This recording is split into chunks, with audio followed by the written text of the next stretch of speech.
Montana Territory, 1877. The snow still clung to the edges of the Bitterroot Mountains when Florence Deering stepped off the stagecoach in the town of Alder Bend with nothing but a worn satchel and 2 children pressed close to her sides. She held her shoulders straight, but the look in her eyes said she had not rested easy in years. Behind her stood her son, Daniel, age 9 and sickly thin, and her daughter, Daisy, 6, clutching a ragged doll. Florence kept her chin up as curious eyes turned her way. She had to.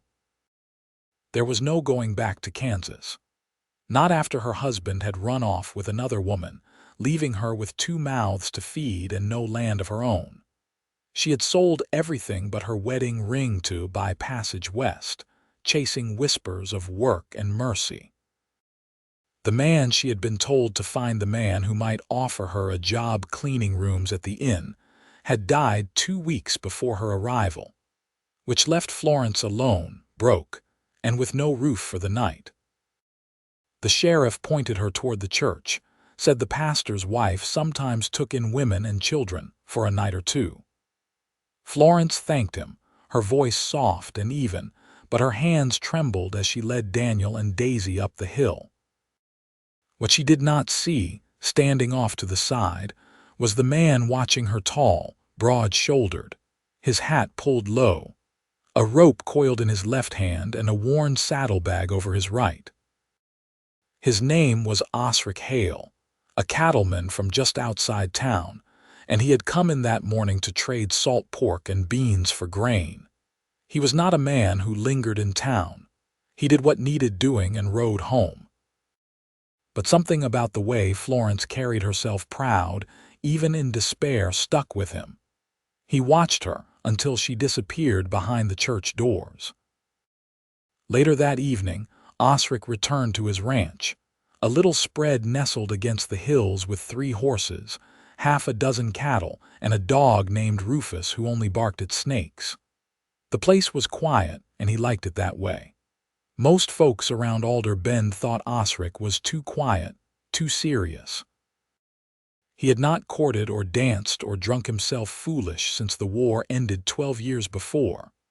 But that night, as the fire popped, he found himself wondering if the woman with the tired eyes had a plan come morning. Florence did not sleep well. Daisy cried in her sleep, and Daniel's cough rattled so hard she feared his lungs might tear. Morning came too early with stale biscuits and weak coffee. They sat on the church steps, her children huddled close, and Florence's hands clenched in her lap. "Where will we go?" Daniel asked softly, his eyes red-rimmed. "I will find work," she said. "I always do."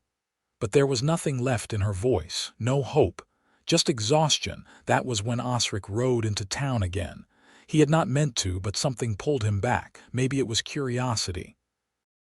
Maybe it was the way she had looked like she was holding the whole world together with nothing but will. He saw her sitting there, her shoulders hunched, eyes on the dirt. He dismounted slow, tying his horse near the trough. Then he walked over, not saying anything at first. Florence did not look up. She kept her head bowed, her hands twisted in her lap. "I heard you were looking for work," he said. She looked up then, startled. Her cheeks flushed and her hands moved to fix her hair, though there was no mirror, no vanity left in her. "I was," she said quietly. "But the man I was to work for passed. I will find something else." Osric nodded once, then looked to the children. Daniel met his eyes with quiet suspicion. Daisy leaned against her mother's arm. "I could use help at my place," he said. "It is nothing fancy, but it is clean. There is room. I got no woman to cook or clean, and I sure do not know how to sew a button." Florence blinked, then straightened. "You would have us all?" "Yes, ma'am, if that suits you." "And what would you want in return?" Osric's brow furrowed, and he looked squarely at her. "Just the work. Nothing else." She bowed her head then, her fingers trembling. The shame of it, needing the help, feeling like a burden, like some stray animal taken in out of pity, it burned in her chest. Osric saw it. He stepped closer and crouched in front of her, his voice low but firm. "Do not bow your head like that," he said. "You are more than enough." Her eyes lifted to his slowly, tears caught at the corners. She held his gaze a moment longer than she meant to, something soft breaking open behind her ribs. I do not want to be beholden," she whispered. "You will not be," he said. "I am offering work, not charity. You and your children will be safe. That is all." Florence swallowed hard, then nodded. By noon, she and the children were loaded into the back of his wagon, Daniel holding tight to the side, Daisy curled against her lap. They rattled out of town, past scrub and pine and open fields, until the land opened up into rolling hills and a small house came into view. It was not grand, but it was clean and quiet, and the fence was mended and the barn sturdy. Osric showed them inside, pointed to a room with 2 small beds and a window that looked out over the pasture. "You can take this one," he said. Florence stepped inside, set down her satchel, and looked out the window. Her son coughed behind her, and Daisy clambered onto the bed. She turned back to Osric. "I can cook," she said. "And mend. I will start this evening." Osric nodded. "That would be fine." He hesitated, then added, "You can rest first, no rush." But Florence shook her head. "If we are to stay, I need to earn it." That evening she cooked cornbread and stew. Osric sat at the table with Daniel and Daisy, listening to the girl talk about her doll, and the boy ask quiet questions about the horses. Florence moved through the kitchen with silent grace, tired but focused. When she finally sat down, Osric noticed how her shoulders relaxed, just a little. It was not love yet, but something had shifted, and for the first time in years, Florence Deering went to sleep in a bed without fear clawing at her chest. And Osric Hale, sitting out on the porch with Rufus at his feet, looked toward the window where a lamp glowed soft behind the curtains and felt the first stirrings of something long dormant, something good and warm and worth waiting for. The next morning came on slow and gray, with a low mist hanging over the hills and the sound of a woodpecker tapping somewhere off near the cottonwoods. Florence stood at the stove, sleeves rolled to her elbows, gently stirring cornmeal into the pan while Daisy braided scraps of fabric into a doll blanket by the hearth. Daniel sat at the table, chin resting on one palm, watching the steam rise from his cup. Osric opened the door with a quiet step, brushing off his hat. His coat was damp from checking the fence line, and a bit of mud clung to his boots. He gave a nod to the children, then to Florence. "You've got a knack for making the place feel lived in," he said, voice low and edged with something close to admiration. "I've lived in worse with less," she replied, not looking up from the pan. He crossed to the basin, washed his hands, then dried them slow. "I've a mind to ride out to Picker's Ridge after breakfast.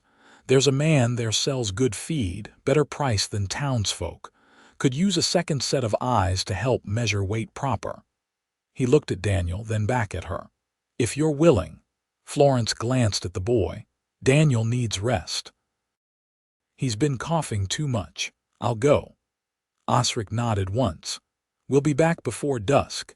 She wrapped the cornbread in a cloth and tucked it into a small sack, along with dried apples and a slice of hard cheese. Osric saddled the horses while she braided her hair and pinned her shawl.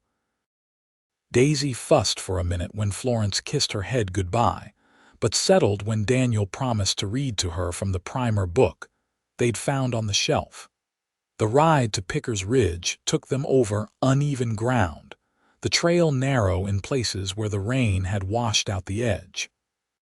Florence rode with quiet steadiness, her hands sure on the reins, her eyes sharp as they passed a rabbit darting into the brush. Osric watched her now and then, not obvious, just enough to notice how her shoulders moved freer on horseback than they did on foot. "You ride like someone who had a life before," he said, not looking at her. "I did," she said. "My father trained horses. I broke ponies by the time I was 12. That's good work, he said. It was, she said, then added after a pause, until a fever took him and the horses got sold for debts. Osric didn't press. He rode on ahead a little, letting the silence stretch until the trail widened again. When they reached the ridge, a thin man with a pipe and a thick beard waved them in. Osric handled the talking, but Florence stepped in when it came time to check the bags, cut one open with a knife from her boot, rubbed the grain between her fingers and sniffed it close. Too damp, she said. It'll mold in a week. The man tried to argue, but Osric raised a brow, and the fellow backed down, offering a different stack from the shed. They loaded the wagon with the better feed and started back late in the day, the sun sinking low behind the ridgeline. Florence leaned back beside the sacks, arms crossed, watching the trail ease out beneath the wheels. Osric glanced her way. "You don't waste words. No one listens when you're talking from a kitchen corner," she said. "I'm listening," he replied. She looked at him then, not soft, not guarded either, just steady. "Why do you live out here alone?" He took a breath before answering. "Came back from Virginia with more ghosts than friends. Tried town life for a spell, didn't fit me. Ghosts don't keep you company." "No," he said. "But they leave you be if the land's quiet," she nodded once. "Quiet's earned." They rode the last mile in silence. The sky had bled into deeper blue, the stars just beginning to show. When they reached the house, Daniel opened the door before they could knock, cheeks flushed, hair mussed. Daisy stood behind him, holding the doll blanket folded neat. "I read 3 pages," Daniel said. "She only fell asleep once." Florence smiled, the first true one Osric had seen from her. "That's 3 more than yesterday." After the children settled for bed, Florence stepped out onto the porch, arms folded against the chill. Osric was there already, sharpening a blade slowly, the rasp of steel soft in the dark. "I can pay you back," she said. "Not just with work." "I'll find a way." "You already are," he said, not looking up. She hesitated, then stepped closer. "You don't speak much either." "Only when there's something worth saying." She looked at the stars, the wide sky above them open and still. "I don't know what comes next." "You don't have to," he said softly. "You're here now." Florence turned to him then, the porch light catching in her eyes. Her chin lifted just slightly, and something in her face shifted, less braced, more present. The air between them held steady, neither moved. But something settled there, lasting and quiet, like the land beneath their boots. By late April, the snowmelt had coaxed the grass into thick green patches along the lower pastures, and Osric's cattle grazed with heads low and tails swishing. Florence had begun rising before first light, not from habit alone, but because the quiet hours gave her a stretch of peace before Daisy's chatter and Daniel's slow movements filled the house again. That morning, she stood by the barn door, watching Osric work, a young sorrel gelding. He moved with steady rhythm and few words, his touch firm but never harsh. The horse sidestepped once, ears twitching, but Osric waited it out, letting tension ease from the animal's neck.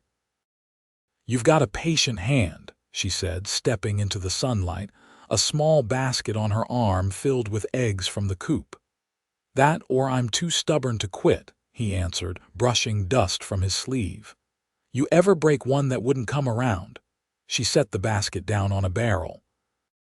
"There was a roan back home, wild-eyed and mean as a wasp. My father said to leave him, but I didn't. Took me near 6 weeks. He never stopped bucking, but he stopped throwing." Osric gave a low chuckle. "Sounds like you." She raised an eyebrow. "I buck. You hold on longer than most would." She looked away, a faint smile tugging at the edge of her mouth, and reached for the basket. "Daisy wants to plant something by the porch. Said she wants to see colors again. There's seed in the cellar. Hollyhock and maybe some columbine." She paused. Was it yours or someone else's? My mother's. She kept a patch near the well. Said if you plant something soft near the hard places, it reminds you not all things stay dry and cracked. Florence didn't answer at first. Then she gathered the basket and said, I'll show Daisy where to dig.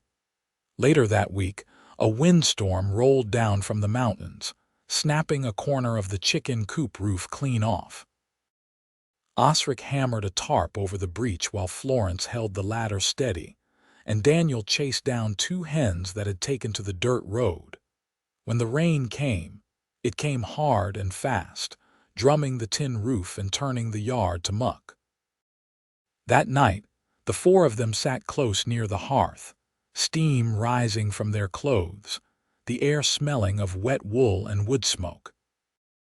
Daisy had fallen asleep with her head in Florence's lap, and Daniel sat cross-legged by the fire, carving a piece of soft pine into something that might become a whistle. Osric leaned against the far wall, arms crossed loosely.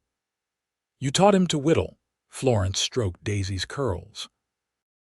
He picked it up from my brother before we left. Daniel looked up briefly but didn't speak. His hands kept moving, slow and careful. He's got a steady grip, Osric said. Florence shifted, brushing a bit of ash from Daisy's sleeve.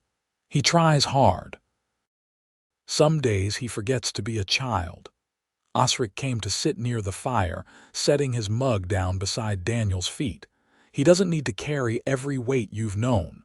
Florence watched the flames. I don't always know how to set them down myself. You don't have to know, he said quietly. You just have to let someone else help carry them. She looked at him then, really looked. His face was worn in the way of men who have buried more than they speak of, but his eyes held stillness, not bitterness. I don't want my children to feel like guests, she said. Not in the house where they lay their heads. They don't, he said, and neither do you. The fire crackled between them, the only sound for a long stretch. Then Daniel stood, holding out his carving. It's not finished, he said, but it whistles. Osric took it gently. May I try? Daniel nodded, and Osric brought it to his lips. The sound was high and soft, like a bird calling low across the field after dusk. Florence's eyes warmed as she watched her son's face light up. That night, after the children were asleep and the storm had passed, Florence stepped outside. The yard was thick with puddles, the earth giving underfoot. The moon glowed behind a shroud of drifting cloud. Osric was there, repairing the rope gate that had come loose. She stood beside him, folding her arms against the night air. I used to think kindness came with a debt, she said, voice low. He tied the knot tight, then looked at her. And now I think maybe it doesn't. Not always. He nodded, then reached out, not hurried, not uncertain, and brushed a strand of damp hair from her cheek. You're more than enough, Florence, he said. You always were. She didn't bow her head this time. She lifted it, and when she met his gaze, there was no shame left in her. Only quiet, hard-earned trust. By mid-May, the hills had warmed and filled out with wild lupine and yellow bell. The air smelled of sun-warmed pine, and the creek ran faster with snowmelt, its banks lined with fresh moss. Florence had taken to rinsing laundry down by the rocks where the water ran clear and cold, her skirts tucked and pinned high as she worked. That morning, as she wrung out Daniel's shirt and laid it over a flat stone, she noticed how much sturdier the fabric felt. He'd been eating well, sleeping better. Even his cheeks were less hollow now, and his cough had faded down to nothing more than a dry rasp every few days.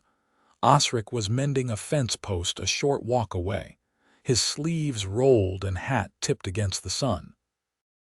He glanced up now and then, not often, just enough to check her pace, the shape of her silhouette moving against the creek. He didn't speak until she stepped closer, basket on her hip, hands still damp. You ever want a place with more bustle? He asked, resting the hammer against his thigh. I had bustle once, she said, It didn't keep me from being forgotten. He nodded, then leaned to test the post's hold. I've thought of building a second coop. More hens, maybe ducks. She tilted her head. You planning to run a farm or a whole village? Osric's mouth curved just slightly, eyes still on the fence. I figure if I've got hands to help and mouths to feed, might as well make the land carry more. Florence didn't answer at first.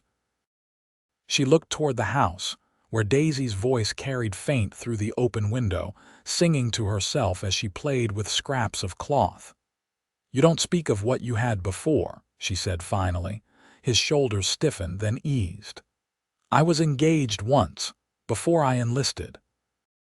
She married someone from her church before I got back. Florence didn't flinch. You loved her. I think I loved who I thought she was.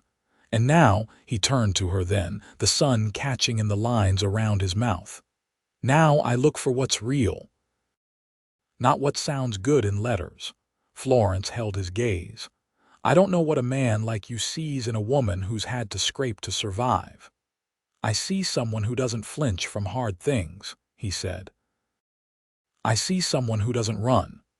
She looked down then, fingers tightening on the edge of the basket. Her chin tilted toward her chest. Osric stepped closer, slow, careful, and reached a hand beneath her chin, lifting it gently until their eyes met. You're more than enough, he said, soft but certain. She didn't pull away. That evening she braided Daisy's hair by lamplight while Osric sorted seed at the table. Daniel had fallen asleep early, curled under the quilt Florence had patched with pieces of her old apron. The wind had settled and the house was wrapped in warmth and hush. You ever think about marrying again? She asked, her voice quiet, eyes on the braid she was tying with a scrap of blue ribbon. Osric looked up, his hand still. I've thought about what it'd mean, not just a ring or a name, but sharing the weight. Florence pressed her palm to Daisy's back, steadying her breath. I never wanted to be someone's burden. You aren't. He leaned forward, elbows braced on his knees. You've carried more than most men could stand. You've raised good children in the middle of loss. And you've made this house feel like it's got a heart again. She turned to him, eyes tired but clear. I wouldn't want to be a guest in my own life. You wouldn't be, he said. You'd be home. They sat like that for a long moment, the fire crackling low, the smell of lamp oil soft in the room. Florence reached over and touched his hand, her fingers brushing his with quiet certainty. I think I'd like that, she said. He nodded once, and the smallest smile touched his face, not wide, not showy, just steady and sure like everything else about him. Outside, the last of the spring wind rustled the grass, and somewhere beyond the pasture, a night bird called out once and went still. Florence didn't look away from him. She didn't need to. The wedding took place beneath the cottonwood behind the house, where the shade held thick and cool, and the soil had turned soft enough for wildflowers to take root. Florence wore a dress she'd sewn from muslin Osric had traded for in town, its hem stitched with the same care she gave the children's Sunday clothes. She stood barefoot in the grass, her hand in Osric's, while the pastor from Alder Bend read simple words from a small, worn book. Daisy clutched a bouquet of yarrow and prairie aster, her ribboned braids swinging with every fidget. Daniel stood tall beside her, his boots polished and his collar straight, eyes fixed on his mother with quiet pride. There was no crowd, no music, no feast. Just the four of them, the pastor's solemn voice, and Rufus sprawled under the tree with his tail thudding against the roots. When it was done, and Osric kissed Florence with reverence rather than haste, the only sounds were the tree's leaves turning in the wind and the creek murmuring beyond the rise. She rested her forehead against his chest afterward, her hand still held in his, the children circling them like the last of the summer bees. That evening, Florence hung her dress on the peg behind the door and set a pot of stew on the coals. Osric brought in the last of the firewood and stacked it near the hearth. Neither spoke of the ceremony again that night. It didn't need repeating. What mattered had already been said. Late that summer, Florence started keeping a ledger in the side drawer beside the flour sack.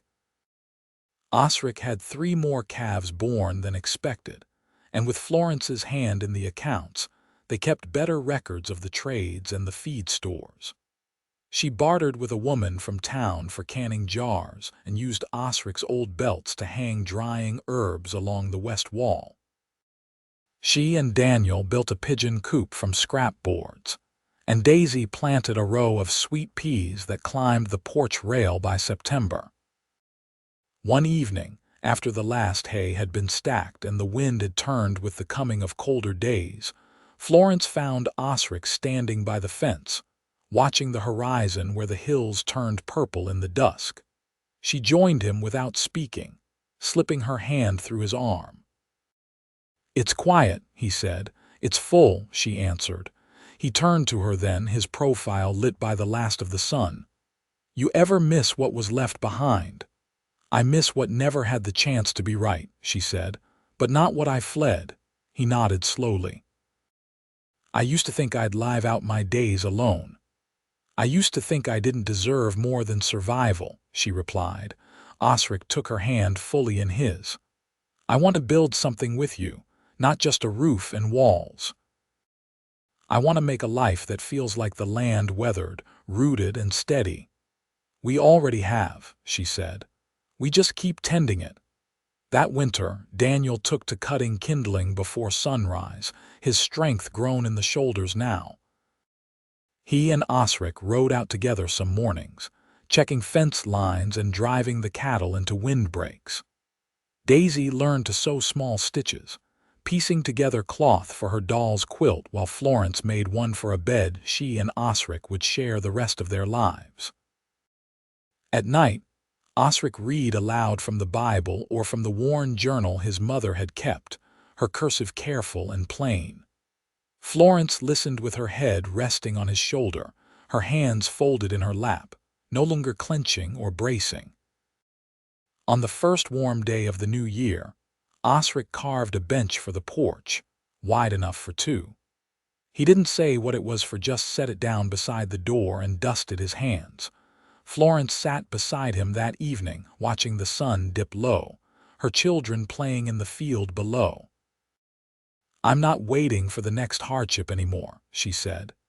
"You're not alone if it comes," he told her. She leaned her head against his shoulder and he rested his hand over hers, their fingers laced, palms warm. The cottonwood behind the house would bloom again come spring, and the porch would hold laughter, and the ledger would fill with steady lines. They would age with the land, not apart from it but of it, shaped and softened by each year's passing. And in the quiet dusk of every day, with the fields stretched out gold before them, and the hearth behind them still warm, Florence and Osric would sit side by side, their lives no longer marked by what was endured, but by what was chosen together.